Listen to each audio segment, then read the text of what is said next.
Hi there, my name is John Green. This is Crash Course World History, and today we're going to talk about the Dark Ages, possibly the most egregious Eurocentrism in all of history, which is really saying something. We're Europe. The prime meridian runs through us. We're in the middle of every map, and we get to be a continent even though we're not a continent. But let's begin today with a pop quiz. What was the best year of your life? And what was the worst year? Mr. Green, best 1994, worst 1990. Oh, me from the past. It gets so much better and also so much worse. For worst year, I'm gonna go with 2001.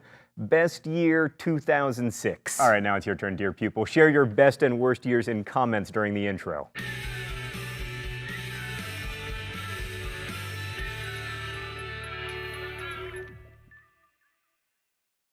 Right, so what you'll quickly find is that your worst year was someone else's best year.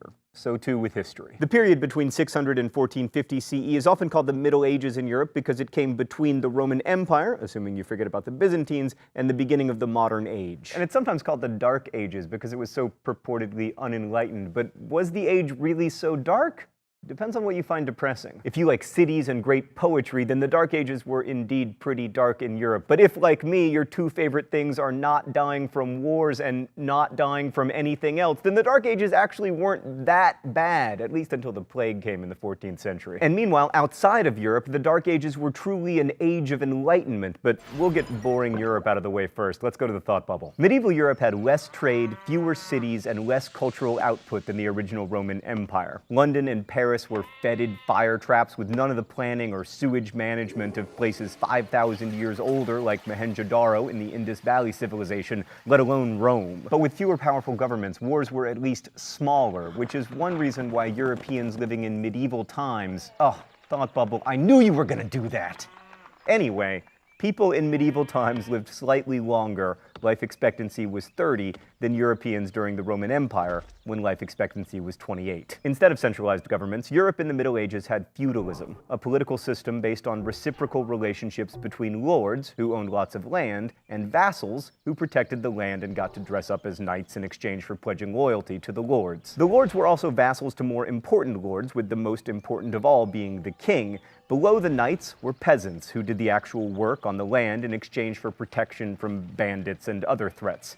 Feudalism was also an economic system, with the peasants working the land and keeping some of their production to feed themselves while giving the rest to the landowner whose land they worked. The small-scale local nature of the feudal system was perfect for a time and place where the threats to people's safety were also small-scale and local. But of course, this system reinforces the status quo. There's little freedom and absolutely no social mobility. Peasants could never work their way up to lords, and they almost never left their villages. Thanks, Thought Bubble. One more point that's really interesting from a world history perspective. This devolution from empire to localism has happened in lots of places at lots of different times. And in times of extreme political stress, like after the fall of the Han Dynasty in China, power tends to flow into the hands of local lords who can protect the peasants better than the state can. We hear a lot about this in Chinese history and also in contemporary Afghanistan, but instead of being called feudal lords, these landlords are called warlords. Eurocentrism striking again. The other reason the Dark Ages are called dark is because Europe was dominated by superstition and by boring religious debates about like how many angels can fit on the head of a pin. And while there's something to that, the Middle Ages also saw theologians like Thomas Aquinas, who was quite an important philosopher, and women like Hildegard of Bingen, who wrote all this important liturgical music and also basically invented the genre of the morality play. All that noted, things were certainly brighter in the Islamic world, or Dar al-Islam. So when we last left the Muslims, they had expanded out of their homeland in Arabia and conquered the rich Egyptian provinces of the Byzantines and the entire Sasanian Empire, all in the space of about 100 years. The Umayyad dynasty then expanded the empire west to Spain and moved the capital to Damascus because it was closer to the action empire-wise, but still technically in Arabia. That was really important to the Umayyads because they'd established this hierarchy with the Arabs like them at the top, and in fact they tried to keep Arabs from fraternizing with non-Arab Muslims throughout the empire. This of course annoyed the non-Arab Muslims who were like, I don't know if you're reading the same Quran we are, but this one says that we're all supposed to be equal. And pretty quickly a majority of Muslims weren't Arabs, which made it pretty easy for them to overthrow the Umayyads, which they did in 750 CE. Their replacements, the Abbasids, hold on. Abbasid or Abbasid? Ah, I'm right twice! Right, so the Abbasids were from the Abbasi, or Abbasi family, which hailed from one of the eastern and therefore more Persian provinces of the Islamic Empire. The Abbasids took over in 750, and no one could fully defeat them until 1258, when they were conquered by, wait for it, the Mongols. The Abbasids kept the idea of a hereditary monarchy, but they moved the capital of the empire to Baghdad, and they were much more welcoming of non-Arab Muslims into positions of power. And under the Abbasids, the Dar al-Islam took on a distinctly Persian cast that it never really lost. The Caliph now styled himself as a king of kings, just like the Achaemenids had, and pretty soon the Caliph's rule was a lot more indirect, just like the original Persians. This meant that his control was much weaker, and by about 1000 CE, the Islamic Caliphate, which looks so incredibly impressive on a map, had really descended into a series of smaller kingdoms, each paying lip service to the Caliph in Baghdad. This was partly because the Islamic Empire relied more and more on soldiers from the frontier, in this case the Turks, and also slaves pressed into military service in order to be the backbone of their army, a strategy that has been tried over and over again and has worked exactly 0 times, which you should remember if you ever become an emperor. Actually, our resident historian points out that that strategy has worked, if you are the Mongols.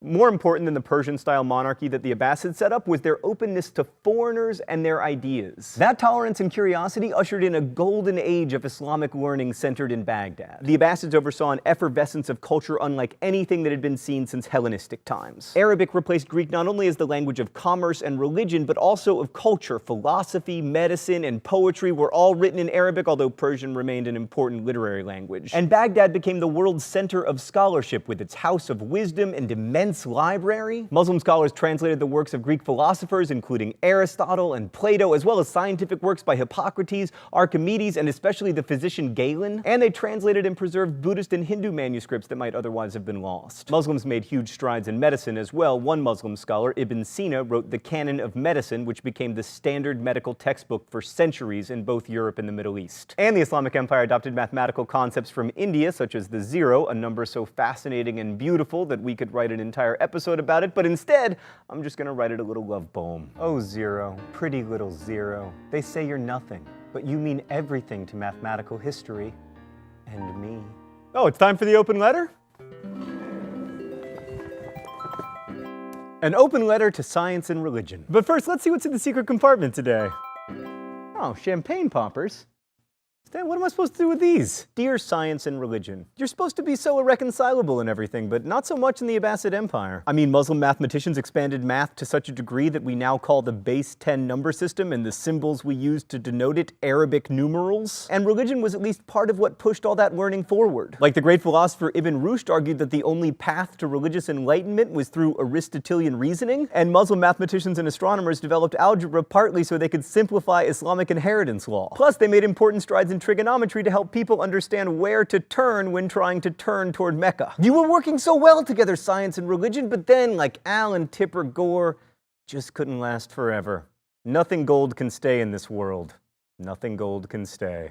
Best wishes, John Green. Baghdad wasn't the only center of learning in the Islamic world. In Spain, Islamic Córdoba became a center for the arts, especially architecture. This is perhaps best exemplified by the Great Mosque at Córdoba, built by the Umayyad ruler Abd al-Rahman I in 785 to 786 CE. That's right, this building, still standing today and one of the most amazing mosques in the world, was built in a year, whereas medieval cathedrals took like a million years to finish. The Muslims of Spain were also engineers who rivaled the Romans. Aqueducts in Córdoba brought drinkable water into the city, and Muslim scholars took the lead in agricultural science, improving yields on all kinds of new crops, allowing Spanish lives to be longer and less hungry. Everybody wanted to live in Spain. Even the greatest Jewish philosopher Maimonides wanted to live in Spain, but sadly he was expelled and ended up in Alexandria, Egypt. There he wrote his awesomely titled Defense of Rationality, A Guide for the Perplexed. I'm translating the title, of course, because the original text was written in Arabic. Meanwhile, China was having a golden age of its own. The Tang dynasty made China's government more of a meritocracy and ruled over 80 million people across 4 million square miles. And they might have conquered all of Central Asia had it not been for the Abbasids, whom they fought at the most important battle you've never heard of, the Battle of the Talas River. This was like the Ali Fraser of the 8th century, and the Abbasids won, which ended up defining who had cultural influence where, with the Abbasids dominating to the west of the river and China dominating to the east. The Tang also produced incredible art that was traded all throughout Asia. And many of the more famous sculptures from the Tang dynasty feature figures who are distinctly not Chinese, which again demonstrates the diversity of the empire. The Tang was also a golden age for Chinese poetry, with notables like Du Fu and Li Ba plying their craft, encouraged by the official government. And the Sung dynasty, which lasted from 960 to 1258, kicked even more ass. It's not cursing if you're talking about donkeys. By the 11th century, Chinese metalworkers were producing as much iron as Europe would be able to produce in the 18th century. Some of this iron was put to use in new plows, which enabled agriculture to boom, thereby supporting population growth. Porcelain was of such high quality that it was shipped throughout the world, which is why we now call it China. And there was so much trade going on that the Chinese ran out of metal for coins, leading to another innovation: paper money. And by the 11th century, the Chinese were writing down their recipe for a mixture of saltpeter, sulfur, and charcoal that we now know as gunpowder. That becomes kind of a big deal in history, paving the way as it does for modern warfare and arena rock pyrotechnics and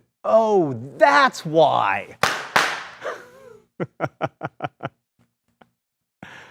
Not so dark after all. Thanks for watching. We'll see you next week.